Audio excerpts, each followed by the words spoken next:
Bonjour et bienvenue dans ce tuto iCAD. Dans cette vidéo, je souhaite vous présenter les nouveautés dans le domaine de l'insertion de profilés et de la dérivation de dessins ou mise en plan.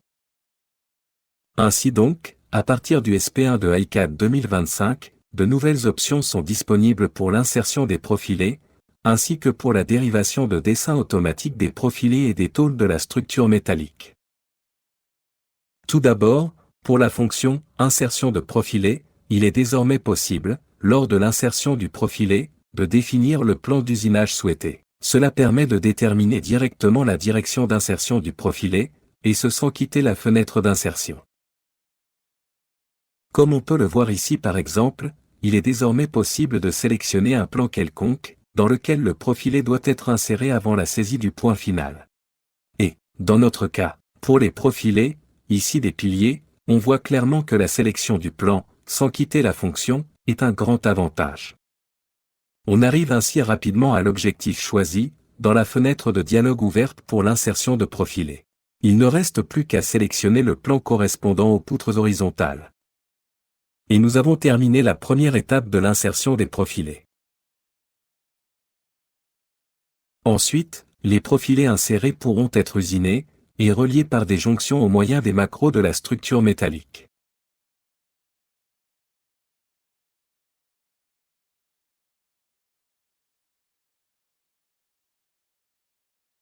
Parmi les autres nouveautés du SP1, citons les nouvelles options de création de dérivation de dessin.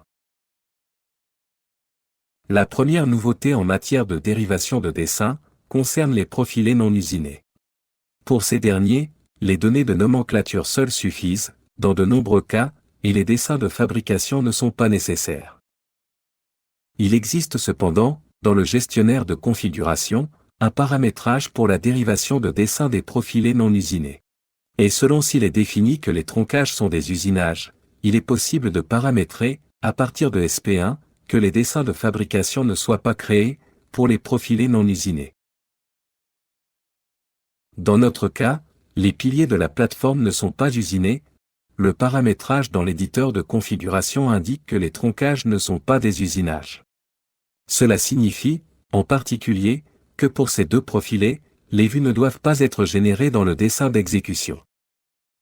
Lorsque le dessin d'exécution est généré, on peut constater que les profilés, avec le numéro de repère 111, ne sont pas détaillés dans le dessin d'exécution.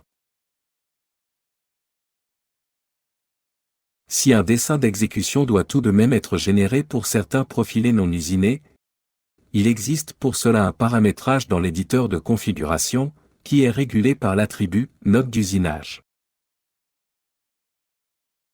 Si cet attribut est affecté au profilé avec une valeur de votre choix, ici par exemple, fabrication, et dans la vidéo, Fertigung, le dessin de fabrication, ou la vue dans le dessin d'exécution, est alors généré pour ces profilés.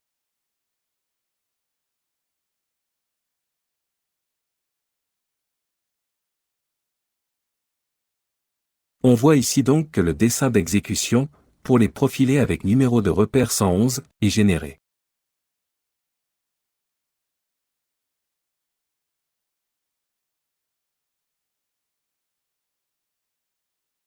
Dans le SP1, il y a une autre nouveauté dans le domaine de la dérivation de dessin, et celle-ci concerne la position des tôles de la structure métallique, dans les dessins de fabrication, en fonction de la position des lignes d'identification des soudures, ou du lettrage.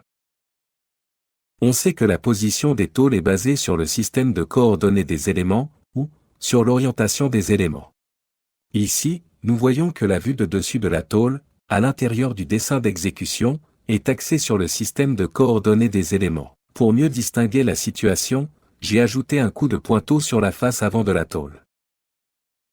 Maintenant, nous plaçons le lettrage sur la tôle, peu importe ici la position. Le lettrage est indiqué à l'aide de l'éditeur de texte par l'attribut « Numéro de repère ». Ensuite, dans le gestionnaire de configuration, il existe un paramétrage spécifique pour que, lors de la création du dessin d'exécution, la position de la tôle soit déterminée par le côté du lettrage ou des lignes d'identification des soudures. C'est ce que nous pourrons voir maintenant. Ainsi, lorsque le dessin d'exécution est actualisé, la vue de dessus de la tôle est définie par l'emplacement du lettrage.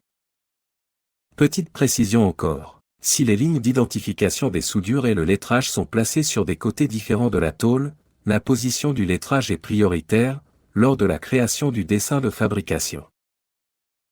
Nous sommes au terme de ce bref aperçu concernant les nouveautés en matière d'insertion des profilés, ainsi qu'en matière de dérivation de dessin, dans le SP1 de iCAD 2025.